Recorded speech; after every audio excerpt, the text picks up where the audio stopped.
warahmatullahi wabarakatuh. Salam dan bahagia Bapak Ibu Guru Penggerak. Saya Lailatul Husna SPDI, calon guru penggerak angkatan 11 dari Kabupaten Rokan Hulu, Provinsi Riau. Di video kali ini, saya akan memaparkan demonstrasi kontekstual modul 1.3 tentang visi guru penggerak. Untuk merumuskan visi guru penggerak dapat menggunakan pendekatan inquiry apresiatif, di mana pendekatan ini mengidentifikasi hal baik yang telah ada di sekolah dan mencari cara bagaimana hal tersebut dapat dipertahankan dan memunculkan strategi untuk mewujudkan perubahan ke arah yang lebih baik. Agar dapat menerapkan pendekatan inquiry apresiatif, maka langkah yang dapat dilakukan adalah dengan Bagja. Bagja terdiri dari B. Buat pertanyaan utama. A. Ambil pelajaran. G. Gali mimpi. J. Jabarkan rencana. A. Atur eksekusi. Buat pertanyaan utama, berisi pertanyaan-pertanyaan untuk menentukan arah penelusuran. Ambil pelajaran dimaksudkan untuk memandu bagaimana pengalaman positif dari individu, kelompok, atau komunitas lain yang nantinya akan kita jadikan sebagai pembelajaran. Gali mimpi berupa narasi keadaan ideal jika prakarsa perubahan telah terwujud. Jabarkan rencana dapat mengidentifikasi tindakan-tindakan yang akan dilakukan.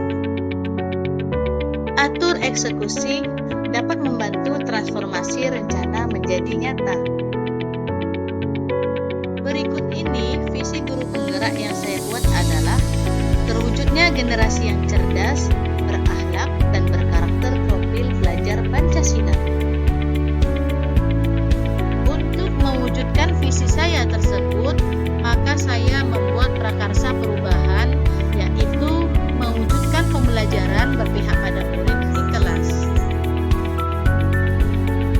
Adapun tahapan Bagja dari prakarsa perubahan mewujudkan pembelajaran berpihak pada murid di kelas. Yang pertama, buat pertanyaan utama. Buat pertanyaan utama.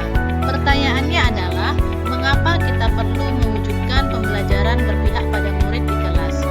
Bagaimana mewujudkan pembelajaran berpihak pada murid di kelas?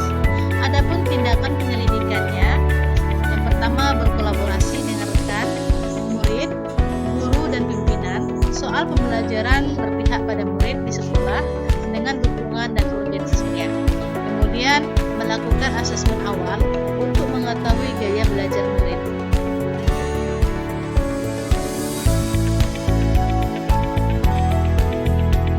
Yang kedua, ambil pelajaran. Pertanyaannya adalah, apa pengalaman menyenangkan dan berhasil yang pernah dialami guru dalam menerapkan pembelajaran yang berpihak pada murid? Apa saja strategi dan metode pembelajaran yang disukai murid selama ini?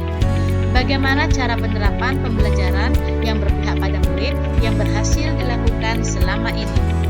Adapun tindakan penyelidikannya, yaitu berdiskusi dengan murid secara langsung mengenai pembelajaran yang menyenangkan, mencari tahu guru yang udah pernah menerapkan pembelajaran berpihak pada murid, melakukan wawancara pengalaman dengan rekan guru tersebut, kemudian mencari referensi dari berbagai sumber. Yang ketiga, gali mimpi. Pertanyaannya adalah, apa saja kegiatan yang dapat dilakukan dalam pembelajaran berpihak pada murid? Bagaimana perasaan saya dalam melakukan pembelajaran berpihak pada murid? Kemudian, apa yang penting dilakukan agar pembelajaran berpihak pada murid dapat menyenangkan?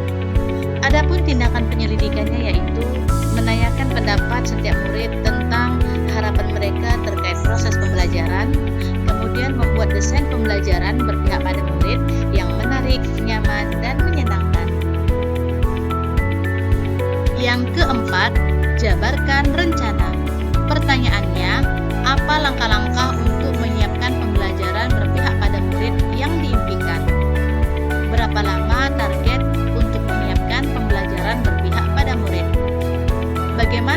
pelaksanaan pembelajaran berpihak pada murid agar menarik dan menyenangkan.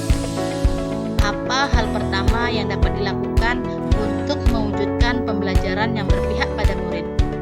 Adapun tindakan dan penyelidikan, yaitu merancang tahapan proses pembelajaran berpihak pada murid yang menarik dan menyenangkan. Kemudian mengkondisikan suasana kelas agar nyaman dan menyenangkan murid. Membuat deskripsi minat dan gaya belajar murid melalui survei dan wawancara. Membuat kesepakatan kelas agar proses pembelajaran tetap nyaman dan menyenangkan. Yang terakhir, atur eksekusi. Pertanyaannya adalah, siapa saja yang akan saya libatkan dalam mewujudkan rencana ini? Apa saja peran yang dibutuhkan dan siapa yang mengisi peran tersebut? Siapa yang bertanggung jawab dalam pembelajaran berpihak pada murid agar tetap nyaman, menyenangkan bagi murid? Kemudian, apa rencana tindak lanjut yang akan dilakukan setelah tujuan dari rencana ini tercapai? Adapun tindakan dan penyelidikannya yaitu selalu melakukan refleksi pada setiap akhir pembelajaran, mengajak pimpinan dan rekan guru untuk melakukan observasi dan evaluasi terhadap program yang saya terapkan, selalu membuka diri untuk menerima masukan-masukan yang membangun, kemudian mengembangkan rencana tindak lanjut pembelajaran dan berkolaborasi dengan rekan sejawat di sekolah. Demikianlah rancangan tindakan perubahan berdasarkan tahapan Bagja. Semoga dapat membawa perubahan ke arah yang lebih baik dengan pembelajaran berpihak pada murid. Thank you. Salam dan bahagia untuk kita semua.